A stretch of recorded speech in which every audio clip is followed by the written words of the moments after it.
Why do some photos work, win competitions, and others just fall flat? Have you ever stopped to think about what are the ingredients of a really great photo? Let's find out today.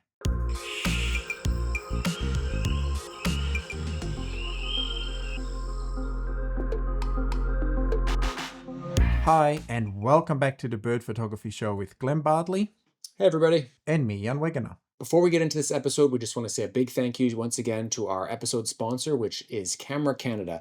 Whatever the ingredients are for this great photo we're going to find out about in a few minutes, I know one thing, you need some great equipment to take those photos. And whenever I'm looking for new equipment, I head over to Camera Canada. They get me great prices, good shipping, and they always take good care of me. So thanks, Camera Canada.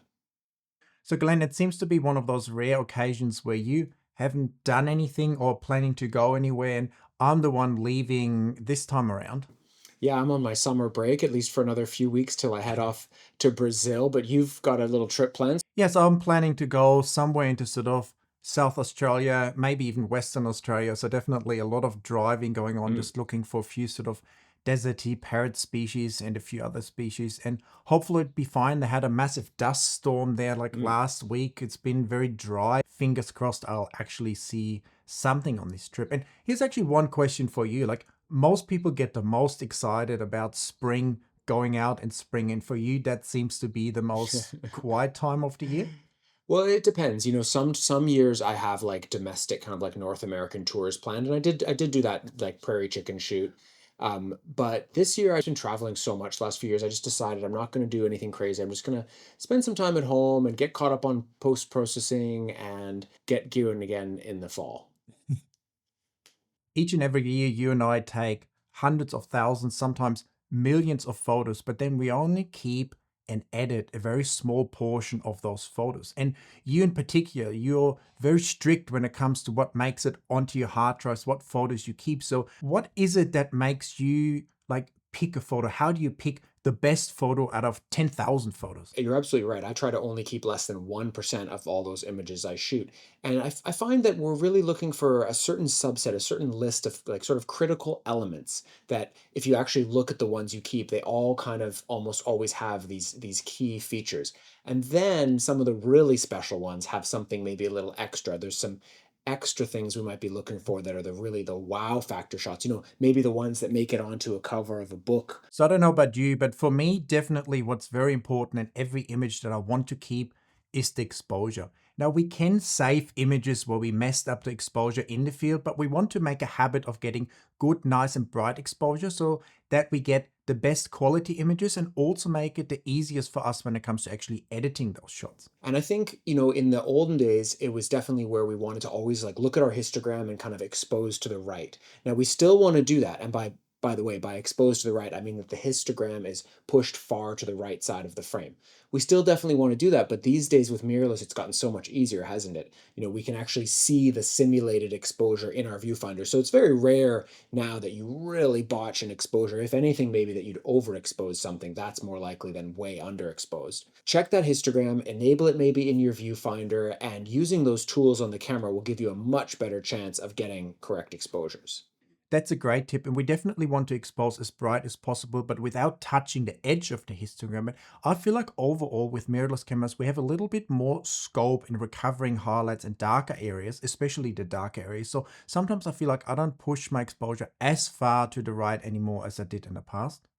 Now, another key element I think that probably the thing that most people really obsess about when it comes to bird photography is sharpness. And images certainly do have to be in focus and especially critically sharp in the important areas, which usually is the head and the eye. Would you agree on? Definitely. And personally, I also like to have a large part of the bird's body in focus as well, in an ideal world. And you usually achieve that by trying to align yourself kind of with the bird in a good angle. Or if you're shooting on a perch, for instance, you can try to align your camera with the perch and the bird. So even if you're shooting wide open, you actually get more depth of field on your bird. But at the same time, I think sharpness can also be overrated because it's not the only thing that makes a photo. Like it has to be sharp enough so that it looks fine. But I'm sure you and I have some photos that we like that are not 100% critically sharp, but Totally. sharp enough. But when it comes to sharpness itself, I think the key here is to have high enough shutter speeds when photographing birds, because the birds move, we move. If we have too slow shutter speeds, we just end up with blurry images. Yeah, absolutely. Practicing good technique, using a tripod when it's needed, fast enough shutter speeds, and then knowing when maybe there's some of the other elements of the image that maybe are more important than something being the most tack sharp in the world. Like maybe it's the motion of the image that actually makes the shot, and Yeah. knowing when that's okay too. I think the next element is a very interesting one because I think it's so important and totally overrated at the same time, which is the light in your photos. I think as photographers, we often obsess over the light, but I think there's many different lighting conditions that we can actually shoot in. We just have to be aware of what's happening and then adapt to the conditions. Maybe if the light isn't perfect, we could shoot into the sun instead of having really harsh Mm, light behind us, or we can use the light creatively. And I think you and I both actually prefer just flat, cloudy light because it gives us so much more scope to shoot during the whole day, giving us a lot more opportunities to find the birds. And it also gives us like a blank canvas for the editing because we just have this nice flat image with no harsh shadows and we can just kind of dial in the contrast wherever we like it. yeah, I was going to say, longtime users of the show will know that Jan and I both hate sunshine. Now, of course, we don't hate sunshine, but we do want to, generally speaking, shoot in lower angle light. One of the rules that I often do when I'm out in the field, or what I often tell clients on tours, is say, basically, when we go outside, if it's sunny, look down at your shadow. And if your shadow has gotten shorter than you are tall, that means the light's getting pretty harsh. So that's probably a good time for us to put the cameras away, wait for the light to get better, go do some editing or take a siesta, and then get back out there when the light gets good again. And of course, as you say, flat, overcast light is what we're always hoping for. And because it's not only the quality of the light, but oftentimes when the light gets harsh and it gets warmer, we also have to deal with issues like heat haze that can then heavily Mhm. affect our images. Okay, another element that we definitely want to pay attention to, and it's kind of an interesting one, is composition. Composition is so important in the photos, whether it's how we take them, full frame, or how we maybe crop them in the digital darkroom. I definitely personally prefer to always shoot a little bit looser and give myself the ability to crop after the fact. If you have 20, 30, 40 megapixels, there's no reason to cram the bird into the frame. But ultimately, how we present the image and how we compose the image, not just the bird, but also how the perch and any other elements are in the frame. This is really important. This is where some of the artistry of photography starts to creep in. Wouldn't you think so, Jan? And I think composition and cropping in particular is one of those things that can really make or break your images.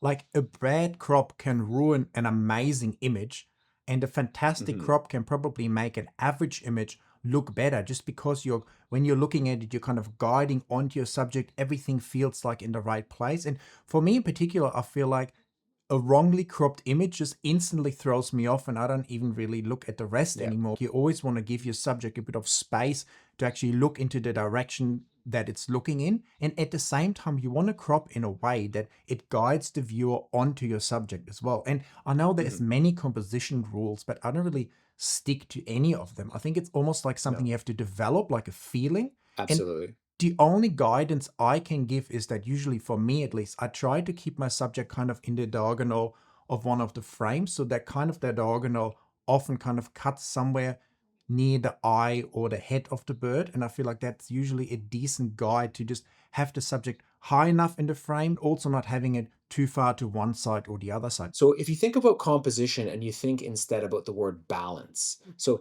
is Yeah. the image balanced? If you have everything all the way over to one side or down in one corner and then this huge amount of negative space, that's probably not going to be a nice composition. So look at the image and think about how it's balanced, all of the elements, not just the bird, but also the perch, the background, these other things. And that's a good segue into maybe one of our next elements. Yes, because I think the composition itself is also determined by what you actually see or have in your photo. Is there a big foreground? Is there an interesting background, or is it a boring or a distracting background? What's the bird sitting on? Is it sitting on a perch? Is it sitting in Mhm. something that can be part of your composition? Or is what it's sitting on actually something that's ugly that you might want to minimize? And then, of course, I think what determines the composition as well, and I touched on that before, is the actual pose of your subject. Like, which way is it looking? Is it flapping its wings? Does it need more space around it? Is it flying in a certain direction? Or is it just a tiny bird sitting on a little rock that you could maybe crop a little bit tighter? So, What do you look for with these kind of elements? So this is where we starting to kind of layer these things together, right? So, we always sort of say we want a nice background. There used to be this sort of like, I think there's a fallacy, or when people start to get into bird photography, where they just want this like completely blurred out background. I think we've all been there. Yeah, yeah, exactly. But now it's kind of like, well, not really. Like that can often look very extracted from nature and Yes. not like part of nature. So having a sort of not distracting, blurred out background, but with some texture is sort of, I guess, like sort of the default. But then if there's some way that the background can actually maybe be messier, but actually work with the composition, that can be wonderful. I think with the background, these days for both of us, it's really about adding depth to the image. It's all about your positioning the background as well. And it's Mhm. amazing what one or two steps in a certain direction can do in terms of your background, especially if you're shooting with long lenses. I think that's the key takeaway for backgrounds. You don't want them to Yeah. take away from your image. They should be there in an ideal world that add to your image, but they should never really be something where people be like, it's a nice photo, but the background's like so-so. We really want to avoid that. Yeah, or something super distracting. Yeah, so that kind of gives us some thoughts about the background. Now, another element of the composition or of a good ingredient for a photo is, of course, the perch. It's an important part of the image. I often say to people, you should almost be considering the perch to be as important as the subject. Because of course we want a nice bird photo, but the thing is, if you get a beautiful bird and everything's pretty good, but then you have it on some terrible perch, it's almost like a wasted opportunity, a missed opportunity. So what is it that makes a good perch? Well, I think there's a few considerations. I'll throw a few out and then maybe you can Yeah. throw some as well. So the perch should be an appropriate size for the subject, I think. So if we have a really dainty small little bird, we don't want some big chunky perch like this. So it should be an appropriate size. It should have some visual interest. I think ideally the perch should make a suggestion about perhaps it should be appropriate for that species. Yes, the perch is definitely important. And if you really get into it, you will start stashing a lot of sticks into the boot of your car. I remember us sometimes going to the forest thinking, oh, where is a nice perch we can take? The perch is definitely important, but also sometimes we're just in nature and the bird might be sitting on a little tree or on a rock or something. And I think then again, it's important that we position ourselves in a way that brings the perch, the bird, and the background all into that one sort of cohesive picture. You can have a nice background and a nice perch, but if the bird is completely looking away from you, well, that's never really going to be a great photo, is it? You could have all those other things, but if you have no eye contact with the bird, it's looking totally away. Or some birds just give certain very awkward poses that you don't really want to be the one. And we've all been there where, you have this bird you really want to photograph, you only get a few And shots and you just don't get a good pose. It's so frustrating, and it can be with perched birds or of course also with flight shots. So for example, let's say you got a nice flight shot and it was in focus and everything was great, except that the birds were just straight out like this beside the body and you just didn't get one with the wings down or the wings up. So the pose can be really important. I think looking through the internet, looking at our photo of the week, the pose is probably the number one thing, in my opinion at least, people often go wrong because they pick a Mhm. pose with the bird's slightly looking away, and that's a big one for me. I feel like the bird or the subject has to look at you in almost all cases to get that sort of intimacy, that feel that you're connecting with the photo. Most of my images that I delete are because it's not the right pose. There's a very Mhm. specific pose that I obviously like in my images, especially for parrots or other birds with long tails, for instance, because I feel like the pose always needs to show the key features of a species as well. If I'm photographing an orange-bellied parrot, it would be nice to see the orange-belly, for instance. Now, there's obviously a lot of different ways and different poses that can work, but for me, that's really the go-to. Anything that's too front on or too sort of Mhm. straight away facing from you is usually what not really works. And when it comes to birds in flight, it's definitely the banking pose for me. If you can get Yeah. that, that is by far the best. In my mind, I sort of think about it as like a corkscrew pose where the bird is kind of perched, its feet are slightly apart, the tail is kind of a little bit towards the viewer as well as the head. So the bird's Yeah. kind of turning and looking at the viewer.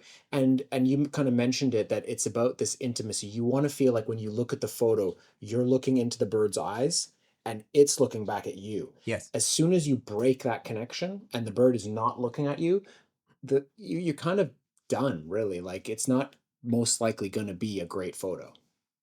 And here's another one. When you shoot birds of prey, I think some of these rules actually go out of the window because their eyes are just Hmm. positioned differently. Like, for instance, owls. That pose you just described actually doesn't work. You probably want the owl to directly stare at you. In general, when it comes to the pose, it's like show all the features of the birds and try to create that intimacy with the viewer.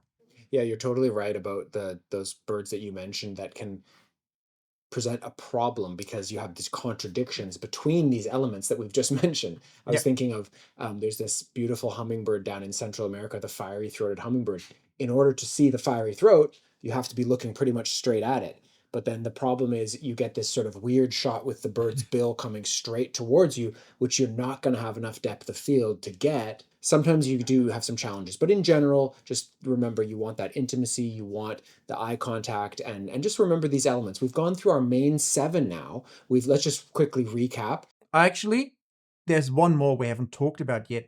And to create that intimacy in your photos, you also want to shoot at a good angle that is similar, Mhm. ideally, to where the bird is. You don't want to shoot way up or way down because that usually also doesn't work in terms of your composition. For instance, if you're Yep, shooting shorebirds or ducks, going down really low is what definitely makes the biggest difference and creates that definitely. intimacy and what you described, that feeling that you look at the bird and it's looking back at you.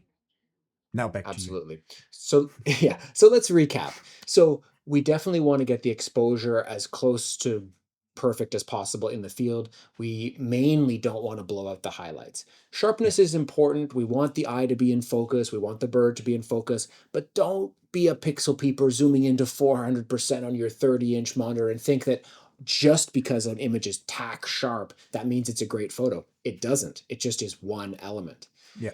We definitely want to pay attention to the light. Ideally, we'd like to shoot in, nice low angle sunlight or maybe better yet, overcast light. But there's other things that can work, especially if you're going for kind of creative types of shots. Composition is very important. And when you think about composition, sometimes it might be helpful to think about a balanced image. Generally, we want to think about our background. We want to think about the perch of the bird that it's sitting on and a nice pose, a pose that gives eye contact and also has a nice perspective, maybe as a nice low angle, would be helpful. So those are our main ingredients, our main elements of a great bird photo. So now you described a very interesting, solid photo, but I feel like there could still be tens of thousands of photos that would tick all these boxes. And for a photo to really stand out, to make it on a book cover, magazine cover, or win a competition, it needs something else, doesn't it? It just needs that wow factor, that X factor. Exactly. Yeah, I think when we go out on a shoot or we go on a photo trip somewhere, we hope that we'll have a few special moments that will be in the right place and something magical will happen. And I agree with the way that you described it, that X factor, something exciting that is, yes, still includes probably all of these items. And it could be one of those items as well. It could be spectacular light. It could be an insane composition. It can be any of those elements, or you tick Yep. all those elements and the bird's doing something extra special. Multiple subjects, that's a good way to add a lot of interaction. And I see the Hummingbird book behind you there as well. Like, what made you pick that picture for the cover? I mean, you probably have, I don't know, 100,000 hummingbird photos, but you had to pick one for the cover. Like, maybe you can describe the process. What made you pick that one? Like, It's a really kind of wow shot. It's a really cool bird with this really long tail. And I think the composition really works well with that yeah, flowing tail kind of wrapping itself around the flowers. Maybe the one issue with picking this image is that it's not a species that a lot of people in, like, say, North America would be familiar with. yeah, But I do think it kind of invites the reader in and go, wow, what is that? That's a hummingbird? I can't even believe that's a hummingbird. Let me see more. yeah. So that was kind of the idea there. And See, the X Factor can be really interesting as well because the X Factor could be a rare species, but at the yeah, same time, it could also be the most common bird in the world doing something crazy. So it's totally. really up to you to capture the moments. And I guess these are the moments that we live for. For instance, when I was up on the Cape York Peninsula and suddenly these two palm cockatoos landed next to each other in the tree, and one suddenly ripped up the wings and was doing like a display. Like, that's definitely one of those Yeah. moments that would totally stand out. it can literally be anything. There's no real right or wrong there. You're right. It could be anything, but it's usually those images that evoke some kind of emotion from you that when you were going home from your trip, flying home on the airplane, reminiscing, you think if there was one or two or five photos that I really would be sad to lose, those are the ones Yeah. that have the X factor. And as you say, it can totally go against what you normally do as well. Like one of my most popular photos ever is actually one of the most common birds that has the lovely nickname bin chicken here in Australia. And I was at this colony, wasn't really much going on. I had to shoot into the sun. I wasn't really feeling it. And suddenly this bank of clouds kind of rolled on, making like this really crazy orange background. And I noticed that when the birds would fly through, that their head would like project onto their wing. And then I Hmm. ended up with this pretty cool photo that's just completely unique, different, that makes people go, oh, there's something weird. And then if you look closely at this image, you can actually see that the beak's kind of sticking out between the wings really high up because the sun is higher, though. The head is actually much lower projected onto the wings. So it's actually like a Hmm. complete optical illusion as well. And I think that's just the kind of moments where you just capture something that makes others stop, or most importantly, makes yourself go like, definitely, I nailed Yeah, something. I'm really you're proud of that happy. shot. Because in the end, I think photography should also be for ourselves and not anyone else. Like you should be happy with your photos and you should be excited about your photos. Now, even if you followed all of these elements, you got all 7 elements, you did a great job and you got a special moment, an X factor, you're not there yet, are you? There's one more thing that's really important. Now, if you've been watching this show for a while, you know probably what we're going to say. But Jan, what is the final thing that's really important? I think ultimately the one thing that makes or breaks any photo is your ability and your workflow to actually make that raw file that you capture shine. You can have the greatest photo in the world, but if your editing lets it down, it will probably never go to the heights that it could go to because it just won't look quite right, or it has a crazy color cast, or it's too dark or too bright, or there might be one distracting element kind of ruin the photo. So having a good and easy to follow workflow that allows you to basically edit any of your raw files is very important to me. And really, I don't know, I wouldn't say the most important element, but sort of at least 1/3 of what makes a good photographer. You have to have the field craft, you have to have the Mhm. ability to take the photos, and then you have to have the ability to bring it all together in the end to really make it shine.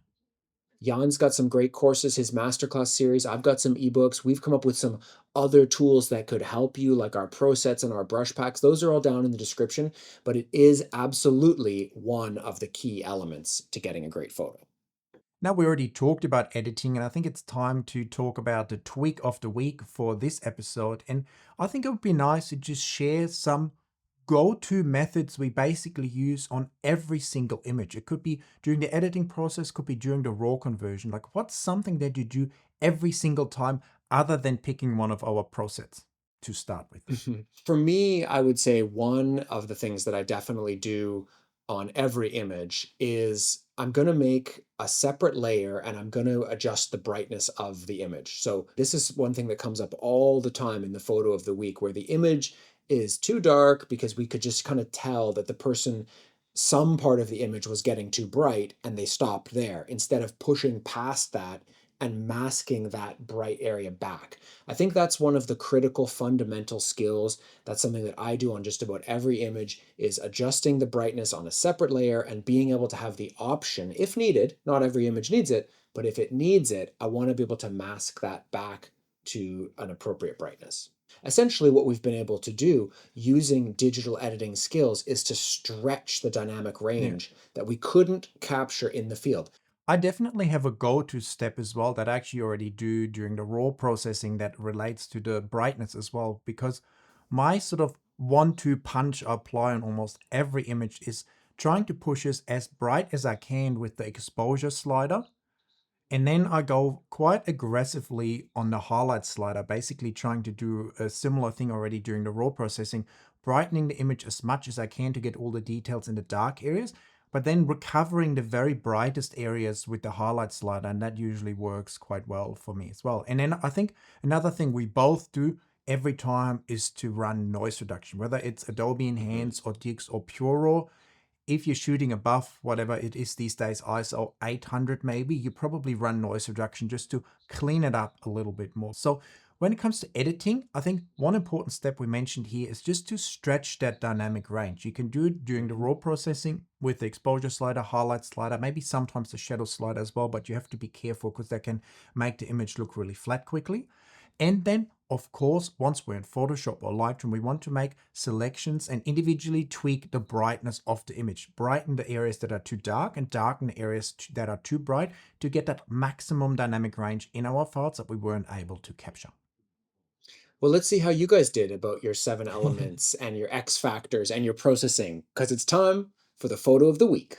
So the first image I brought this week is of this beautiful Cape May warbler, and it actually includes a lot of the elements that we talked about previously because it has a little bit of foliage in the background. It has these nice yellow flowers next to the bird that actually complement the bird, and it has nice depth to it as well with a bit more of an open area behind the bird. I also really like the bird's pose. I'm not the biggest fan of just how the branch is kind of hanging down, so if we go by all our points, I think exposure is bang on, sharpness is bang on, the composition is quite nice. The perch lets it down slightly, but I think the overall composition all brings it back together. And I think that image is definitely a very beautiful one to look at and shows the bird off very nicely. And it also has that nice eye contact. Yeah, I think it's a nice photo. To me, I actually find this is one of those ones where it's this subtle nuance of like how much is too much in the background. And I actually find this branch coming in from the right a bit distracting. I think if this was mine, I would, and especially if I had some more space below the bird Yeah, a with bit some lower. nice foliage, I would maybe consider looking at a vertical crop and either if there was any of that left in there, cloning that out. And hopefully there would be enough foliage coming down below the bird that it would have a similar effect. Anyways, these things are very nuanced. Overall, still a very good shot. See, if you wanted to do a lot of editing, what you could obviously do is remove all the big leaves and remove the brown stem on the right hand side and just leave the smaller leaf with a couple of the yellow flowers as well. Then you still have the yellow flowers because I think they're really nice. Overall, I think it's a really nice photo. All right, so my first image this week is by Jairam Sankar, and it's of a green-tailed sunbird from Bhutan, which is a country I'd very much like to visit. Um, it's a beautiful bird. It was kind of jumped out at me because I kind of was like, it's like obviously a coniferous tree, like a little budding out coniferous tree, and it kind of surprised me because I was like, do sunbirds live in coniferous I just thought forests? the same thing. I just thought I the don't same thing. know. So it's either a wildly inappropriate perch or really cool that in Bhutan, perhaps there's some kind of interesting habitat. I don't know the answer, but overall, really nice pose. The bird's all nice and focused. The perch, whether appropriate or not, is certainly very interesting looking. And then you have this sort of, maybe nice to have a little more going on in the background, but overall, it certainly doesn't distract from the bird. Maybe Yeah. you may have certain feels about how it drifts off into the dark, but I don't mind that really. So overall, I just thought it was a kind of jumped out at me when I was scrolling through those images with hashtag bird photo show on Instagram. What definitely stands out to me here is the spectacular pose of the bird, basically, because you can Mhm. see every single element of the bird. You see the blue tail, the yellow belly, the red back, the green back, the different colors of blue on the head, the beak, and it's also looking at you. So, in terms of the pose, you probably can't get it any better than this. And it's also quite interesting because is this bird really tiny or is this a massive tree bud as well? Like the proportions really throw me off here as well. So it's a very Yeah, it's interesting true. shot. The first thought I had as well, a sunbird on a tree like this, does that work or not? Is that real? But it's definitely cool. I agree with you. I would probably prefer to lighten the upper right hand side of the photo because I think it would make the bird stand out more a little bit. I feel like the dark areas of the back and the head are almost merging into the background. There's not a lot of Yep. separation there. My next image is of this spectacular pink cockatoo in flight, and that has a lot of the elements that we like in our photos as well. It's a spectacular bird. You see the crest, you see the spectacular underwings. It's a decent enough background and has some nice light, even though it's backlit or side lit, but it's actually not too distracting here. Overall, I think it's a spectacular image. There's just one thing that may lets it down a little bit. Do you know what that might be? I'm assuming you're talking about the eye contact, that the bird is kind of looking away. Now it's a tough ask here because, like you Oh, for said, sure. you've got you've got the underwings, which on most parrots is not a nice feature, but on Yeah. this particular species it is. And so yes, in a perfect world, the bird would have, heard you or something like that and had a little look towards the viewer, but it's probably trying to stick the landing on the perch that it's Yeah. going down to. So it's really focusing on looking down. But overall, a really cool shot of a spectacular bird that I would love to see one day. Okay, so my second image this week is of this tiny little tomtit from New Zealand. It's by Adrian Div Photography, and I thought that, we'll play our game that we often play. So I love so many things about this. The calling pose, I think the perch is really nice. I think the background's really nice. But of our seven elements, Jan, what might be a little bit better on this one? I think there's a couple of things for me looking at this image. The pose overall is nice, but I feel like at the same time the pose is very front on, and it feels like, to me at least, the bird's sort of slightly sitting behind the perch rather than on top of the Hmm. perch if I'm like super nitpicky. So in the perfect world, if we remember back to the sunbird image, how that was right on top, Yeah. beautifully side on, like this would be 80 to 90% there in terms of the pose. For me, it's like while the bird is calling and we're seeing that nice kind of contrast between the yellow and the black, but then we're like, well, where's his tail? What kind of tail does he Yeah. have? I'm not that familiar. I'm not really familiar with this bird, so I don't actually know what its tail looks like. Maybe it's a short little It's like stubby tail, or those, maybe, like, you remember photographing like the red-capped robins and stuff? It's the same family, so okay, it's very yeah. similar to those. Yeah, so the front on pose like this, I think it's almost like if it's going to be presented like this, I don't even really want to see that wing. I just want it like fully front on. Yeah. Or I prefer if the bird had kind of jumped and repositioned itself that you could see the tail. And since we want it all, I want him turning a little bit and calling. So, we're being so nitpicky, but these are the things that make the sort of shots really stand out and go from sort of that good to great level. And we fully acknowledge that sometimes this is just what you got. The bird landed, he sang, and he flew off. We get that. We're not saying you can make magic happen all the time, but we're just pointing out the things that, from our opinion, would take this from here to here. And the last image I brought is of the impossible to compose short-tailed flycatcher. I don't know exactly what it is, but I think that would be an appropriate name for it. And I really don't know what I would do if I had to photograph this bird, because it literally seems impossible. The bird's tiny, and then it seems to have like a, I don't know, 1 foot long tail dangling behind it. So in terms of composition, this would definitely be a nightmare. And I think the photographer has done well. It's actually not a horrible perch. It's a bit annoying how it's kind of broken off there. And everything is great. The background is obviously a little bit distracting with having a lot of the bright spots coming through, Mhm. but Shooting up. what would you do if you photograph a bird like this? It's like impossible. Yeah, so I think there's certain birds, other examples, where you have these birds with Sword-billed this hummingbird? sword bill, exactly, like some kind of part of the bird that's freakishly out of proportion, wildly out of proportion. This huge tail, huge bill. And in those cases, coming back to what we talked about when it comes to composition, is where you kind of have to lean on some of the other elements of the image to round it out. Another great one would be the resplendent quetzal, I was this thinking about that. crazy long tail. And if you just have kind of like a perch and the bird's really long tail, all of a sudden it doesn't really work. So you're going to have to hope for or wait for or keep working towards a shot where the composition of the other elements in the image and the pose of the bird all come together to present an appealing composition image. And it's extra, extra, extra hard when you have a bird like this. There's lots of other examples in the bird world, but whenever you are confronted with one of these, you have to really think about, like, how am I going to make all those elements come together to still be pleasing, because it doesn't work, it doesn't fit the normal mold because of the freakish nature of the bird.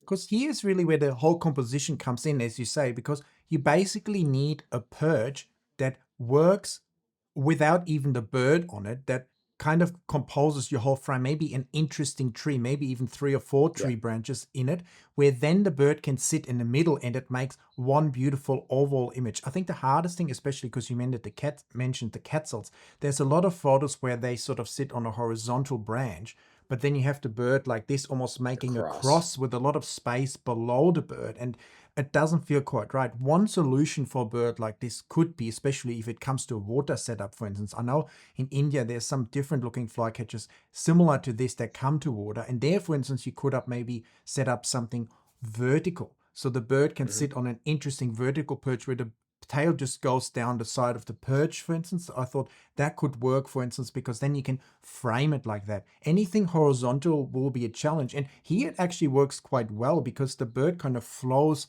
with the perch. We're just seeing a little bit too much of the background and the perch for it to feel really smooth, because at the moment the background and the bright spots are almost so distracting that you can't even really see the bird's tail or the bird itself. So super hard. A nice photo, a spectacular species. I'd love to photograph that bird for sure, but it's also a headache when it comes to the composition.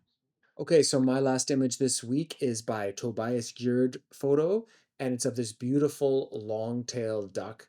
It's an interesting image in some ways. If you know about this bird, this is its breeding plumage here, Hmm. um, and yet it's still in this winter snowy scene. You would expect to see this type of scene in its winter plumage, but in, I'm assuming, Scandinavia, Iceland, somewhere where Tobias is probably based, they probably still get some spring storms. And so Yeah. this is one of those images where, the conditions is really what makes this shot for me. The beautiful snow of this sort of wintry scene.